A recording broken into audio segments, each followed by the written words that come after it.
ഇന്ത്യയും ഇറാനുമായി ഇന്നും ഇന്നലെയും തുടങ്ങിയ ബന്ധമല്ല, അതിന് സഹസ്രാബ്ദങ്ങൾ പഴക്കമുണ്ട്. ഏത് സാഹചര്യത്തിലും അതിനൊരു ഉലച്ചിൽ തട്ടിയിരുന്നുമില്ല. ഇപ്പോൾ ഇന്ത്യ ഇറാൻ ബന്ധത്തിൽ പുതിയ നയതന്ത്ര നീക്കങ്ങൾ നടക്കുകയാണ് ഇരു രാഷ്ട്രങ്ങൾക്കും ഇടയിൽ.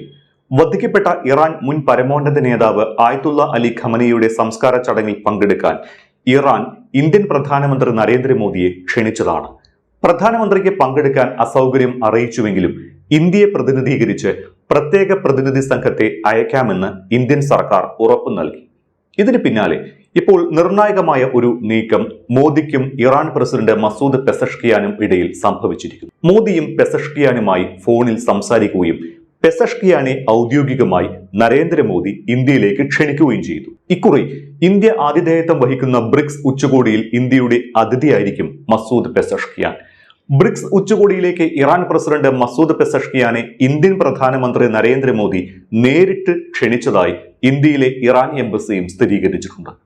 ആയത്തുള്ള അലി ഖമനയി വധിക്കപ്പെട്ട ശേഷവും US ഇറാൻ യുദ്ധം ആരംഭിച്ച ശേഷവും ഇന്ത്യ സ്വീകരിച്ച പല നിലപാടുകളും ഇന്ത്യ ഇറാൻ ബന്ധം വഷളാക്കി എന്ന വിമർശനം നയതന്ത്ര തലത്തിൽ തന്നെ ശക്തമാകുന്നതിനിടയിലാണ് ഇരു രാഷ്ട്രങ്ങൾക്കും ഇടയിൽ ഈ ഒരു പുതിയ നീക്കം നടക്കുന്നത്.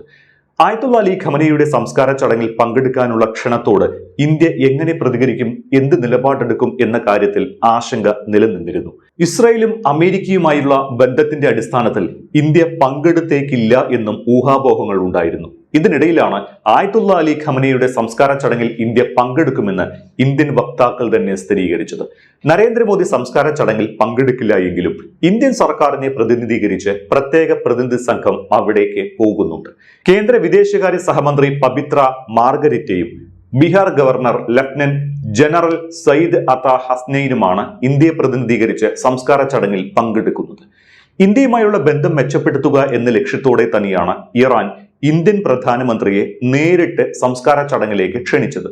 ഇതിന് പിന്നാലെ ഇന്നലെ മോദിയും പെസഷ്കിയാനുമായുള്ള ഫോൺ സംഭാഷണത്തിൽ ഹോർമുസ് അടക്കം പശ്ചിമേഷ്യൻ സംഘർഷവുമായി ബന്ധപ്പെട്ട മുഴുവൻ ആശങ്കകളും ചർച്ചയായത് ശ്രദ്ധേയമാണ്. ഇന്ത്യക്കും ലോകത്തിനും ഹോർമുസ് കടലിടുക്കിലെ കപ്പൽ ഗതാഗത സ്വാതന്ത്ര്യത്തിന്റെ പ്രാധാന്യത്തെക്കുറിച്ച് പെസഷ്കിയാനുമായി മോദി സംസാരിച്ചിട്ടുണ്ട്.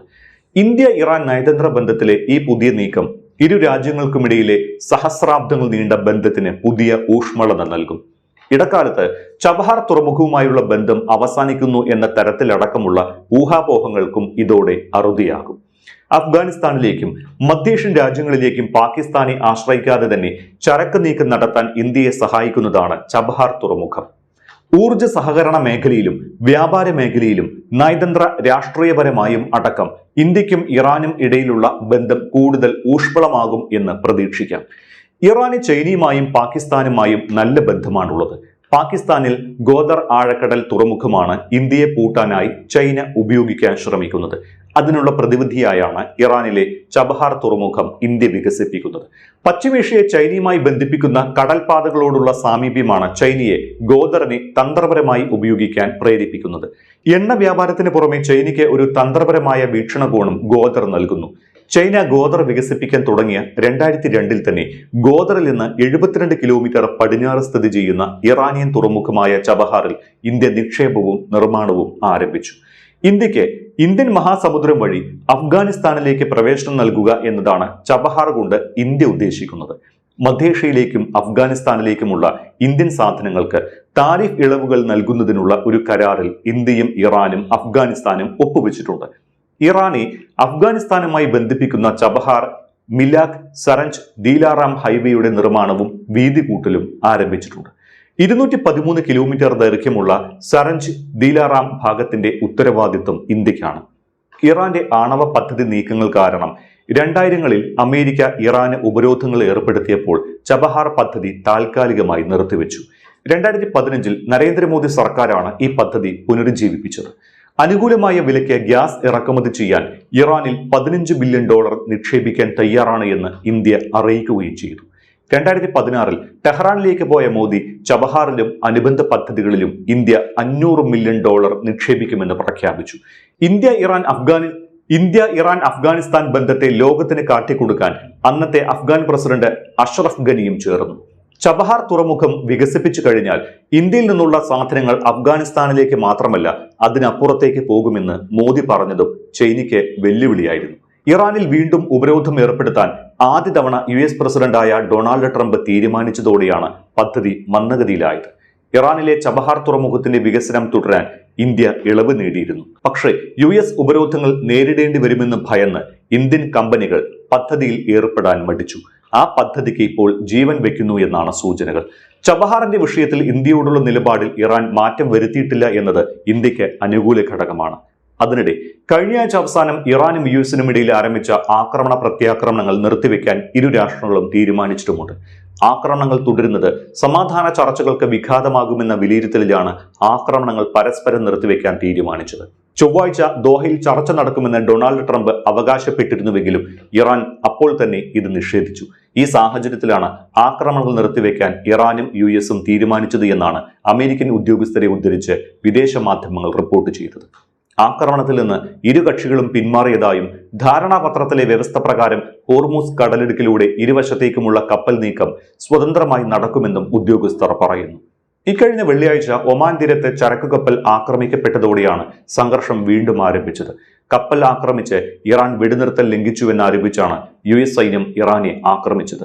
മറുപടിയായി ഗൾഫ് രാഷ്ട്രങ്ങളിലെ US താവളങ്ങളിലും ഇറാനും ആക്രമണം നടത്തി. ഏപ്രിൽ 8-ന് നിലവിൽ വന്ന വെടിനിർത്തൽ കരാർ 60 ദിവസത്തേക്ക് കൂടി നീട്ടി. ഇടക്കാല കരാർ ജൂൺ 17-ന് പ്രാബല്യത്തിലായിരുന്നു.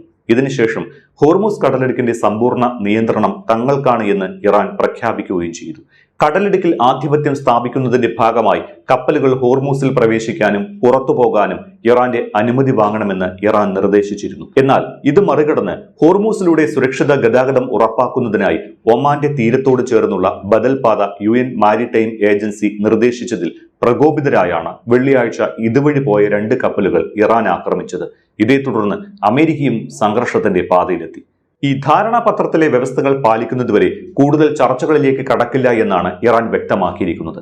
ധാരണാപത്രത്തിലെ 5 വ്യവസ്ഥകൾ നടപ്പിലാക്കിയതിനു ശേഷം മാത്രമേ അന്തിമ കരാറിനായുള്ള ചർച്ചകൾ ആരംഭിക്കുകയുള്ളൂവെന്നും Iranian parliamentary speaker Mohammad Bagher Ghalibaf വ്യക്തമാക്കിയിട്ടുണ്ട്.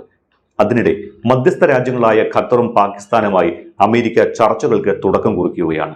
ഇതിന്റെ ഭാഗമായി ഖത്തർ പ്രധാനമന്ത്രിയുമായി കഴിഞ്ഞ ദിവസം US പ്രതിനിധി സംഘം ചർച്ച നടത്തി. അമേരിക്കൻ പ്രതിനിധികളായ സ്റ്റീവ് വിറ്റ്കോഫും ജെറാഡ് കുഷ്ണറും ദോഹയിൽ തന്നെ തുടരുകയുമാണ്. ചൊവ്വാഴ്ച ദോഹയിൽ ചർച്ച നടക്കുമെന്നാണ് US പ്രസിഡന്റ് നേരത്തെ പറഞ്ഞിരുന്നത്.